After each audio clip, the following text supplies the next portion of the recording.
हार्दिक पांड्या की बात तो करेंगे, लेकिन उससे पहले एक्सपेरिमेंट्स का दौर अभी भी चल रहा है टीम इंडिया का। और मेरे लिए अभी जो पॉइंट ऑफ डिस्कशन है वो एक्सपेरिमेंट्स के उस दौर से ये टीम आगे कब बढ़ेगी, ये सबसे बड़ा सवाल हो रखा है। क्योंकि जितेश शर्मा अगर नंबर 8 पर बल्लेबाजी करने आ रहे हैं तो फिर इस बात की खुशी मनाई जाए कि हमारे पास बैटिंग डेप्थ बहुत ज़्यादा है, या फिर ये देखा जाए कि नहीं यार, एक प्रॉपर फिनिशर जिसने अपने आप को साबित किया हुआ है आईपीएल जैसी स्टेज पे, टफ विकेट्स पे, टफ बॉलिंग अटैक के अगेंस्ट, अगर वहाँ पर साबित किया हुआ है तो उसको 8 नंबर पर अगर बल्लेबाजी करने को मिल रही है, तो क्या ये कहीं ना कहीं एक ऐसी सिचुएशन है जहाँ पर हम लैक कर रहे हैं as an individual, as a team, as a management, या फिर ये चीज़ें अभी भी जैसा मैंने कहा एक्सपेरिमेंट्स का हिस्सा हैं और आप चाहते हैं कि जो बैटर्स और जिनको आप देखना चाहते हैं, चाहे इन द फॉर्म ऑफ अक्षर पटेल हो या कोई और, आप उनसे बल्लेबाजी इस समय पर ज़्यादा देखना चाहते हैं, उनकी बल्लेबाजी।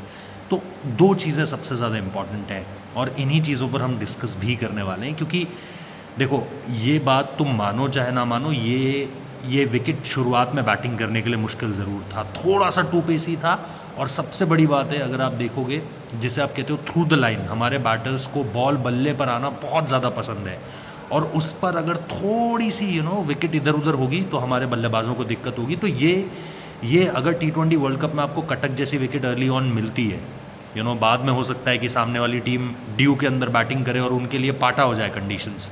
आज हालांकि बॉलर्स ने आपकी इतनी अच्छी बॉलिंग कर दी और फिर साउथ अफ्रीकन बैटर्स ने अपना काम खुद भी ख़राब किया। लेकिन एक चीज़ जो हमें देखनी पड़ेगी ना, वो ये है कि हमारे बैटर्स जहाँ पर विकेट थोड़ा सा फंसा हुआ खेलेगा, हमने दुबई में देखा था कि विकेट जहाँ पर थोड़ा सा फंसा हुआ खेला वहाँ पर बैटर्स को दिक्कत होती है। सूर्य कुमार यादव को दिक्कत हुई, तिलक वर्मा को दिक्कत हुई, शिवम दुबे उतने ज़्यादा, शिवम दुबे पिछले आईपीएल के बाद से ही अगर आप देखोगे उनका फॉर्म उस तरीके से हिट नहीं किया जैसे हमने उन्हें पिछले 1-1.5 साल में खेलता हुआ देखा है। अगर आप लास्ट 5-6 महीने देखो तो थोड़ा सा डिक्लाइन आपको उनकी बैटिंग में देखने को मिलता है। फिर सिमिलर थिंग जो हुई आज, अगर आप शुभमन गिल की बैटिंग देखो या फिर अगर आप सूर्य कुमार यादव की बैटिंग देखो, अभिषेक शर्मा ने कोशिश करी, वो एक ओवर में लगातार 2 चौके भी उन्होंने मारे, तीसरा मारने के चक्कर में मार्को एंसन ने उनका कैच पकड़ लिया। But the main thing is कि हमारे बैटर्स को प्रॉब्लम होगी अगर विकेट थोड़ा सा भी फंसेगा। और बेहतर ये होगा कि हम इस तरह के विकेट्स में और मैचेस खेलें ताकि हमारे बैटर्स प्रिपेयर हो सके कि अगर, हालांकि वर्ल्ड कप में आपको भी पता है बैटिंग फ्रेंडली विकेट्स ही मिलेंगी, इस तरह का विकेट मुश्किल है मिलना। लेकिन कहीं ऐसा विकेट आ टकराया है जैसे अहमदाबाद में हो गया था 2023 वर्ल्ड कप फाइनल, या लखनऊ में जैसे हो गया था जब हम इंग्लैंड के अगेंस्ट खेल रहे थे, वो हमारी बॉलिंग ने हमें बचा लिया। बट अपार्ट फ्रॉम दैट, अगर इस तरह का विकेट मिलता है तो आपको प्रिपेयर ऐसे विकेटों के लिए करना पड़ेगा। अब एक चीज़ इस समय पर जो मुझे लग रही है वो मैं आपको बता सकता हूँ कि 2 चीज़ें। क्या हो गया? अब जो दूसरा इम्पोर्टेंट सवाल है कि क्या जितेश और संजू सैमसन में किसको अपॉर्चुनिटी पहले आप देंगे। देखो, मेरा सिंपल सा एक मानना है, अगर आप बैटिंग ऑर्डर में नीचे, मतलब lower down the order, middle order में अगर आप इस ऑप्शन को भरना चाहते हैं, then you have to take a call. आपको ये कॉल लेना पड़ेगा कि इस पोजीशन पर जितेश शर्मा आपके लिए एक बेटर कैंडिडेट है। अगर आप ओपनिंग में वो ऑप्शन चाहते हो तो मेरे हिसाब से संजू सैमसन से बेटर ऑप्शन कुछ है नहीं आपके पास। बट अगर आप ये चाह रहे हो कि नहीं यार, आपको मिडिल ऑर्डर फिल इन करना है और आपको ये देखना है कि इस समय पर आपके लिए मिडिल ऑर्डर में कौन वो रोल प्ले कर सकता है, then it will be Jitesh Sharma. तो ये मुझे लगता है कि टीम इंडिया इस कॉल को ले चुकी है। एशिया कप में उन्होंने शुरुआत संजू को मौका देकर की थी और मुझे याद है मैं एशिया कप में था, मैं शुरुआत से प्रैक्टिस सेशंस देख रहा था, जितेश प्रैक्टिस सेशंस में ज़्यादा इन्वॉल्व दिख रहे थे। बट अल्टीमेटली हमें भी पता है क्या हुआ कि संजू ने स्टार्ट करा। मौके दिए आपने, ऑस्ट्रेलिया में भी दिए मौके, काफ़ी मौके दिए, एक अच्छी पारी आई बस, यूएई जो अबू धाबी में खेली थी, उन्होंने 50 उन्होंने स्कोर किया था। बट उसके अलावा जो भी मौके आपने दिए संजू सैमसन को, उस तरीके से उनकी इनिंग्स नहीं आ पाई।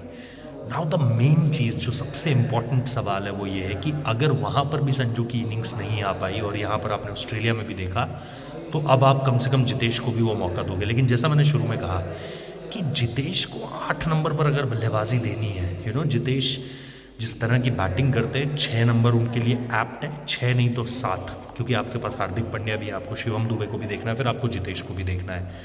अब उसके अलावा अगर आप जल्दी विकेट गिर जा रहे इस वजह से आपने आज अक्षर पटेल को भेजा तो चीज़ें समझ में आती है। लेकिन अगर यही डे इन डे आउट का सिनेरियो रहा तो आई थिंक, और अभी अक्षर पटेल को देखो कुछ साबित करने की ज़रूरत नहीं है, उनको ये दिखाने की ज़रूरत नहीं है कि वो बैटिंग में क्या कर सकते हैं, सबको पता है ही is a very potential batter, वो बहुत अच्छी बल्लेबाजी कर सकते हैं। टफ सिनेरियोज़ में उन्होंने world cup final, T20 world cup 2024 उन्होंने वहाँ पर भी बैटिंग करी है। तो आई डोंट थिंक कि उन्हें कुछ प्रूव करने की ज़रूरत है, उनको हम टफ कंडीशंस में बैटिंग करा के देख चुके हैं और उनके पास स्किल सेट है। शिवम दुबे, मैंने कहा उनका गेम थोड़ा सा डिक्लाइन में गया है, बट हार्दिक पांड्या यार what a player. Centre of excellence में मैं जब सोर्सेज से बात कर रहा था उन्होंने मुझे बताया था कि भाई ये बंदा किल कर रहा है यहाँ पे प्रैक्टिस सेशंस में, एट विल छक्के मार रहा है तगड़े तरीके से। सैयद मुश्ताक अली ट्रॉफी में फिर उन्होंने क्या किया हम सब ने देखा। बट एक बात होती है कि ठीक है स्मैट में आपने रन्स बना दिए, स्मैट में तो शाहरुख खान भी छक्के मारता है, आईपीएल में नहीं मार पाता है, I am not comparing.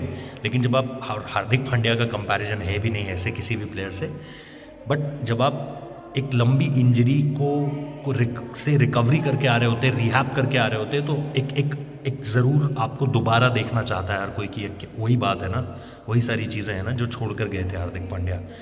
And believe you मी यार, आज जिस तरीके से उन्होंने बैटिंग करनी शुरू करी, ऐसा लगा बाकी हर कोई एक अलग विकेट पे बैटिंग कर रहा था, ये बंदा अलग विकेट पे बैटिंग कर रहा था। 210 का स्ट्राइक रेट इस तरह के विकेट पे जहाँ पे बॉल फंस रहा था, हार्दिक पांड्या ने आके पूरा सिचुएशन, मतलब 12 ओवर 80 रन 5 विकेट थे, आते ही केशव महाराज को 2 छक्के मारे, बोला बताओ क्या करना है, और उसके बाद तो वो रुके ही नहीं। तो और पता है best thing about Hardik Pandya, जब वो नहीं रहते ना आपको पता चलता है कि ये बंदा नहीं है। जैसे बुमराह के साथ है कि बुमराह जैसा प्लेयर आपके स्क्वाड में नहीं है तो आपको पता चलता है कि ये नहीं है। कुछ प्लेयर्स अंदर बाहर होते हैं, आपको पता ही नहीं चलता है कि वो गया था आ गया। हार्दिक पांड्या का आपको पता चलता है क्योंकि पूरा बैलेंस इफेक्ट हो जाता है। आपको एक प्रॉपर बैटर खिलाना पड़ता है, आपको एक प्रॉपर बॉलर खिलाना पड़ता है। हार्दिक है तो आप ठीक है, एक कुशन आप लेके चलते हो कि यार प्रॉपर बॉलिंग भी कर देगा, प्रॉपर बैटिंग भी कर देगा। इस जैसा कोई दूसरा प्लेयर है नहीं। एक मैंने इंस्टाग्राम में रील बनाई है, ज़रूर देखना, चेकआउट करना, rohit.juglan इंस्टाग्राम हैंडल है। बड़ी ज़बरदस्त तरीके से वो लोग उसको प्यार भी दे रहे हैं, तो ज़रूर चेकआउट करना उस रील को भी। और बहुत सारी और रील्स भी हैं, तो इंस्टाग्राम पेज ज़रूर चेकआउट कर लेना। द ओनली लास्ट छोड़ो, the only thing I want to mention here is कि अब ये एक्सपेरिमेंट्स कब तक आगे बढ़ेंगे। अभी आप मुल्लानपुर जाओगे, वहाँ पे ड्यू वॉर रहेगी, क्या कुलदीप यादव को आप बाहर ही रखने वाले हो?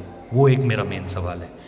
कुलदीप यादव अगर बाहर रहेंगे तो यस, आज इस बॉलिंग ने बहुत अच्छा किया है। आप अक्षर पटेल को देखो, आप शिवम दुबे को देखो, जिसको भी आप लेकर आए उसने विकेट लिए हैं। लेकिन बुमराह, अर्शदीप, अक्षर पटेल, उसके साथ आप एक, और वरुण चक्रवर्ती के साथ आप एक कुलदीप यादव ऐड कर दो, ये बड़ा डेडली बॉलिंग कॉम्बिनेशन हो जाता है। अगेन मैं वही कहूँगा, ये गलती मत करो कि हमें बैटिंग में डेप्थ चाहिए और हम बॉलिंग कॉम्प्रोमाइज़ कर देंगे। एक बैटर कम खिला के शिवम दुबे माइनस कर दो, कुलदीप यादव को लेकर आओ, आप देखना ये टीम अनटचेबल टीम हो जाएगी as far as bowling is concern. क्योंकि आज आपकी टीम ने मेरे हिसाब से जीजी को ये कॉन्फिडेंस दे दिया है कि हम इस लाइनअप के साथ जा सकते हैं। ये हमारा one of the best potential lineup हो सकता है। अगर आप T20 वर्ल्ड कप का स्क्वाड भी देख रहे हैं, 11 देख रहे हैं, तो ये हो सकता है। But add a Kuldeep Yadav into it. And फरवरी के महीने में ना, जब T20 वर्ल्ड कप शुरू भी होगा, बहुत ज़्यादा ड्यू नहीं होता है फरवरी में। और जब हम later half of the tournament जाएंगे, नॉकआउट स्टेजेस में जाएंगे, I don't think you will get dew there. तो आई थिंक एक जो चेंज होना चाहिए वो मुझे लग रहा है, और वो मैंने आप लोगों के सामने रखा है। बाकी आप लोग बताइए आपके हिसाब से क्या होना चाहिए।